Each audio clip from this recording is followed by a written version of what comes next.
good afternoon, and welcome to this week's episode of Mind Body Talk on chronic pain. I'm Lauren Sonnenberg with LifeCore, and I'm so glad that you could be here with us this afternoon. So if we have new people joining on, just say hi, say, hey, Lauren, here I am. And if you happen to be watching this on the replay, then by all means, say hello and let us know where you're watching from if you'd like to share. So today the topic is reclaiming your power when you feel unsupported. And so many people dealing with chronic pain end up at some point in their journey feeling unsupported in one way or another. And those various ways can range from, it could be they don't have the actual practical support they need. Maybe they need somebody to help them with housework. Maybe you, if you're someone with chronic pain, maybe there are practical solutions around the house with the laundry. Maybe you need somebody to go with you to the grocery store or to do the shopping for you. Maybe it's something logistical related to work if you're still working.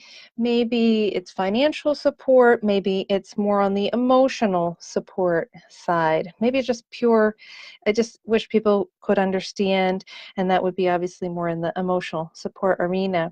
So there are a lot of ways that people can feel supported and, of course, unsupported. And if a person isn't feeling supported, what ends up happening a lot of times is people over the course of time feel disempowered. Obviously not a good feeling. And what we see there, obviously when you're disempowered, you're going to feel less and less empowerment, and the whole feeling more like a victim of your situation, that's likely to go up as empowerment goes down. So we want to make sure that we stop that process midstream so it doesn't take a person down under with it emotionally. So that's part of the reason why I'm talking about this today. And the other piece, and we're not going to talk about pain like the mind-body science and all those mechanisms today. I talk about that a lot of times in the mind-body talk episodes, where we're actually getting into the science of why certain conflicts end up creating physical chain of reaction in the body, including oftentimes pain. And so what we have is, if we have these feelings of being unsupported, first of all, it might have been involved in a person getting the pain in the first place, but if it wasn't the issue that was part of their pain cycle the first go around, it may exacerbate and make pain worse going forward. So what we want to do is make sure, for physical and emotional reasons, that we are taking care of this topic, among others. But this is an important one. I hear about this a lot. And there are going to be three ways we're going to talk about this today. Three main approaches, and there are a lot more than three. And obviously, if I'm working with a person specifically, and I know exactly what the issues are, I can obviously very much target it.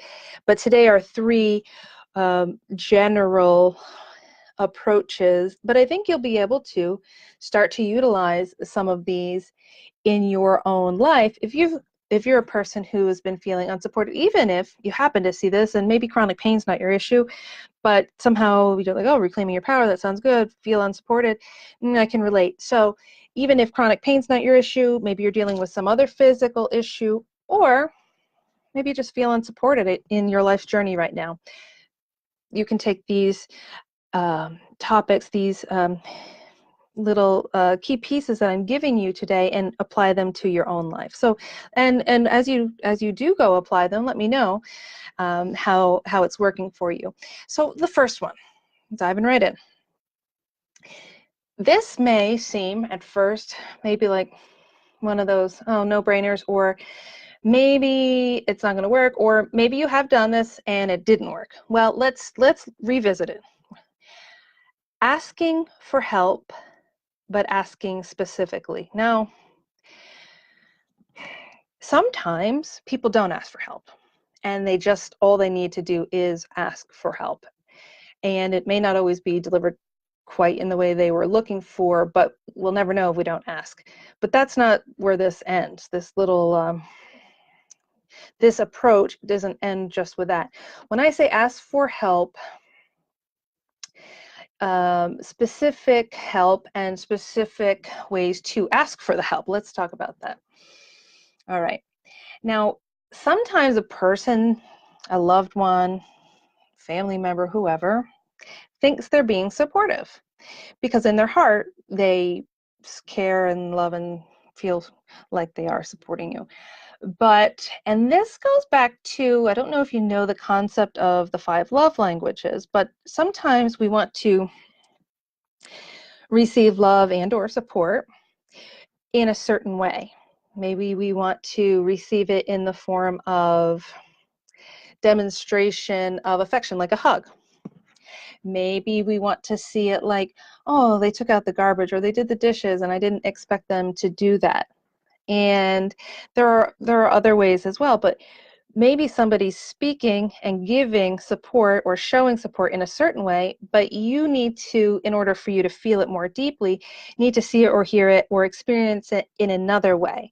Now, you can't make other people do things, but you can ask. You could say something like, you know, I have a really good sense of, or I do know that you love, care, support me, what have you, pick the right wording based on your relationship with this person. And right now, I'm really feeling like the kind of support I need looks like blah, blah, blah. Maybe it's, I actually need somebody to help me move these boxes. Or I just need someone to say, you know what, it's going to be all right. Or I need somebody to say, you know, I don't really know what it feels like to be in your body in your situation right now, but I am giving you all my emotional support. So like however you choose to go and deal with this issue in your life, I have your back. It's your body, it's your life, and whatever you choose, I know you're choosing these pathways because they're the right ones for you. So I have your back. Maybe you need to hear it like that. Sometimes it's financial support people need. Well, what if they can't work? And they don't know how to pay a bill or bills. And so sometimes you need to ask. Maybe the first 5 people you ask can't help, but maybe somebody else can. Or maybe it sometimes requires asking an employer, you know what, you know, and a lot of people are working from home these days, and I just have all this pain going on, and is there a way that I could cut back on my office work and do some of this at home or all of it at home? There's a lot of flexibility in the workplace nowadays compared to, say, 20, 30, 40 years ago. So ask. The worst that could happen is that somebody says no, or they say yes, and then they don't follow through. But at least you did all that you could do on your side to start to,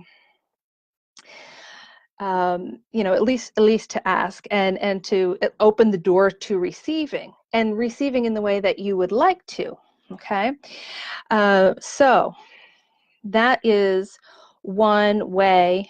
Be specific in what you're asking for, and just try to kindly ask the person, could you, I know you love, care, and support me. Is it possible that you could give me or show me this or express it in this way? That's what I'm really that's what I really need right now. And if you need to fine tune the wording, you put it in the comments, like, how would I say blah, blah, blah, Lauren? What would be the best way to say that? And I'll help you, or you can message me. I'll do it that way too. So that's one approach. Now, number 2, we have to tell a new story, because a lot of times we get into something happens, we feel unsupported, it doesn't feel good, and then we start beating up on ourselves. Well, why aren't they supporting me? Maybe they don't think I'm good enough. Maybe they don't care about me enough. Maybe I'm not worthwhile enough. Maybe I'm not good enough. And then that can be a spiral for people, especially when they're already not feeling well physically. And so they're more tender, more sensitive to those things at that point in that juncture in life. So what happens then is we plug into that story, okay, and all the negative emotions fall right out of it, and we just kind of bathe in it then. And that's no good for our mind or body or spirit. So imagine unplugging from that old story. And now we're going to plug into a new story, okay? And this is going to be a story, it's much more about empowerment. It's not about, we're not going to make ourselves a victim of our situation. We say, yeah, I would really, in your mind, you're saying, you know, I would really wish that this person could show me support in this and this way, or understand my situation more.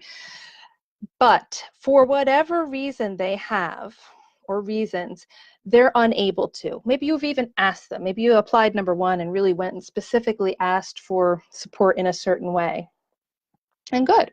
But people may not even be able to follow through with that, or they may, but let's assume they haven't. So they are unable to follow through. Okay, let's tell a new story here. Let's tell a new story. That person's unable to. Before, in the old story, I was saying that I was no good, I wasn't worthwhile enough, I felt like a burden potentially. And here I'm saying, you know what? I'm allowed to ask for help. I'm a human being. I'm allowed. You do have permission, obviously. I just gave you permission in part one, but I'm affirming it here in part two. You are allowed to ask for help. We are interdependent. I mean, nowadays, especially as women, but men could be watching this too, we're, expected to be very independent, but we are still, as a human society, we are interdependent. We have to be, we need to be, and we can't forget that we don't live in a bubble, and everybody needs help at some point or points in their life. So it is okay to desire to achieve independence on some levels or many levels, but to realize that you are still yet a human being. All of us are. If you're going to the grocery store and if you're not growing all of your food and making all of your electricity and making all of your clothing, believe me, we're all interdependent because of a lot of things could stop today, and you would see how interdependent we are on one another in this world. And thankfully, we have such structures in place. So that new story where you are allowed to see yourself as a worthwhile person, someone worthy of love and care and support, even if others aren't able to show it or to show it in the way that you most need it at that point in your life. So your pain has nothing to do with how worthy of a person you are. Other people's show of support or lack of show of support does not equal at all your worth. This is very important to know. I mean, it's true. Now, we've a lot of times made bad connections, we've made false connections, and we've created stories that aren't true, like they don't support me, therefore I must not be worthwhile enough.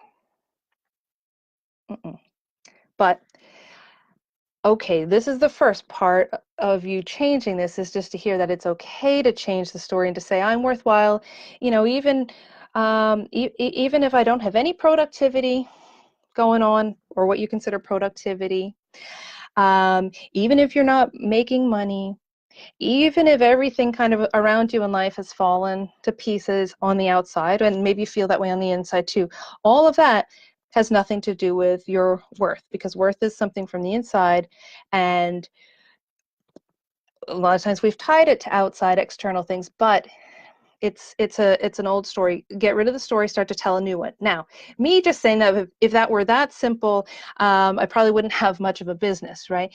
And neither would any other psychotherapist. But here's where number 3 gets tied in. It's nice to do those cognitive, we call it reframes. We tell a new story around the same situation, but you tell a new story around it. But that story can become one that actually feels true for us when we get rid of our old baggage, emotional baggage, because we don't go through life, and nobody develops lower self-esteem for no reason at all. So there may be traumas of various levels, lower levels, medium levels, higher levels.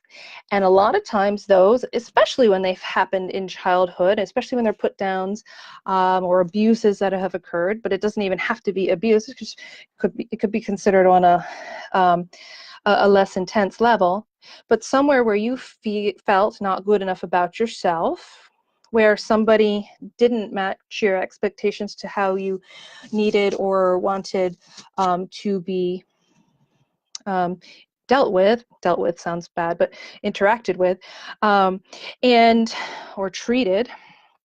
Now, when we go in, this is like this third one is we can call it emotional gardening. Okay, we're looking to find where those weeds are in the garden, those traumas, those things that really kind of poisoned our beliefs about ourselves over the course of time. Now, what we can do with that, this is where the deeper work comes in. This is where any of you who have heard me talk before, you hear me talk about some energy therapies. We talk about EFT, we talk about matrix re-imprinting, and these are the powerful tools that are going to pull up those weeds that are kind of poisoning your garden.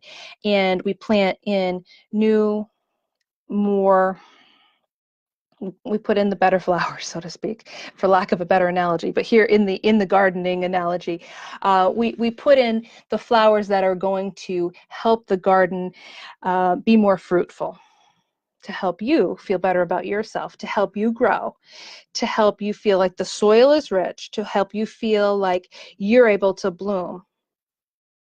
Okay. This is important. And to help you be able to be consistent in your watering of that garden. When we're practicing new self-talk, if we have this new self-talk, yes, I'm not a burden. I'm this wonderful person. I'm okay even though I don't feel physically okay, and even though these people aren't supporting me. And then you have this comma, but I still feel like a burden. I am a burden. I'm no good. I'm not productive in the society. And so even though you're saying that other affirmation, but you're really feeling this other piece more loudly, that's where you have to do this deeper work. So the affirmation is very nice, but if you have weeds in that garden poisoning your garden, your mind, we need to do something with those, because all the present day affirmations in the world will only probably help a little bit, maybe even make you feel worse if you haven't done the deeper work. So that's why this is so very important. So there are practical approaches, as I started with today. Sometimes we need to ask for help, and we have to clearly ask for the kind of help and support we need. Then we have to be a little patient, let a person adjust, and see if they can respond in the way we'd like them to. They can or they can't, but we still have the power to tell a new story about ourselves, even when a person doesn't come through and show us the support, even when we would have felt like we lost our power before. So we choose to then, I'm going to reclaim this. I'm going to tell a new story, because I am really ultimately, as much as I sometimes may feel like it, I'm not a victim of this situation. And on a deeper level, this is all happening most likely to help you feel stronger, to learn how to cultivate a strength within, even when the external isn't showing up the way you want it to, whether through circumstances, whether through interactions with people, opportunities, what have you. Sometimes these doors are closing, but do know this: when doors close, new doors will open. They always will. We have to keep our eyes open for them. They always will open, though. Now, then we go down to the nitty-gritty. We have to do our deeper work. We have to do this. We have to get to the root of the issue. We have to do our EFT or matrix re-imprinting. And for those of you who never heard those terms before, let me at least give you a little bit more about that, because I talk about them a lot, but maybe this is the first video you've seen. So EFT is emotional freedom techniques. And you can think of it like emotional acupuncture or emotional acupressure, because ultimately we're not using any needles, we're not doing acupuncture, we're tapping at various acupressure points while we are addressing these issues related to negative emotions that we've been carrying. Now, I'm giving you the oversimplified version here, but that's okay. And we're tapping at a series of points, and we have specific there's a framework that we use to create phrases that we say while we're tapping on these points. And what happens is, think of it like a zipper. Think of it as when you've had the earlier traumas or the negative experiences, all of those negative emotions were like zipped up right into your system. Because remember, we have fight, flight, or freeze. And what happens? Most times we can't really fight.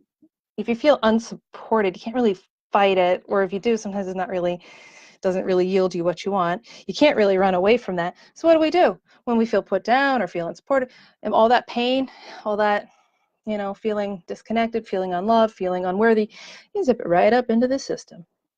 And it's in there. It's stuck in your mind body, okay, energetically. And so the EFT, a good analogy, I think, is the zipper. So we're unzipping, we're letting this out. And we're doing it in a way that's gentle and controlled. And there are ways, to unzip that zipper like that. Sometimes when you have a major trauma, it's just too fast, too much. So we have to kind of, just like if you've ever, I just thought of this now, but you ever, when you ever like have a zipper go up and sometimes you got a little piece of skin in there, you certainly aren't going to go, and you have to kind of inch it down. That's a horrible analogy in terms of visually, but on the same level, I think you get it. Like sometimes we just have to like inch things a little bit. You can't just tear open the wound. You have to gently go in there and help a person, and the EFT is gentle. It's if used properly, if used with a clinical approach. So it's a beautiful technique. Now, matrix reimprinting is under that energy therapy umbrella too, and in short, it uses EFT as part of it, but it allows us to basically rewrite our past. You're not going to forget what happened, but instead of having traumatic memories, you're going to have improved memories. Like I said, you're not going to forget what happened, but the emotions that flood your body as you think of the event going to change after we've done some matrix reimprinting on it. And your beliefs around those situations are going to improve too. So your beliefs about yourself and the beliefs about the world and how you see it are going to change as well.